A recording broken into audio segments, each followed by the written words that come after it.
கார்பனின் புறவேற்றுமை வடிவம் கிராஃபைட்டும் வைரமும் பார்த்துப்போம். அதுல கிராஃபைட் மட்டும் வந்து என்ன பண்ணுவோம்னா மின்சாரத்தை கடத்தும் அப்படின்னு படிச்சுப்போம். அதாவது ஒரு அலோகம் மின்சாரத்தை கடத்தக்கூடிய ஒண்ணே ஒன்று மட்டும்தான்.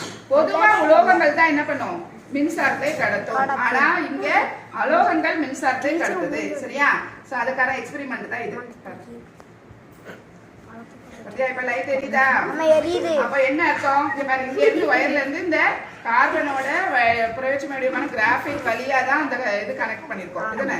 சோ அப்போ இந்த கிராஃபைட் வந்து என்ன பண்ணுது மின்சாரத்தை கடத்துது. இது எல்லாமே நம்ம எதுல இருக்கும்? இந்த நம்மளுடைய பென்சிலோட இந்த இதுல இருக்கு இல்லையா பாருங்க, இதுல தான் இருக்கும் கிராஃபைட். ஓகேவா?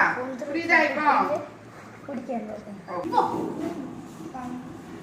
அப்படிமா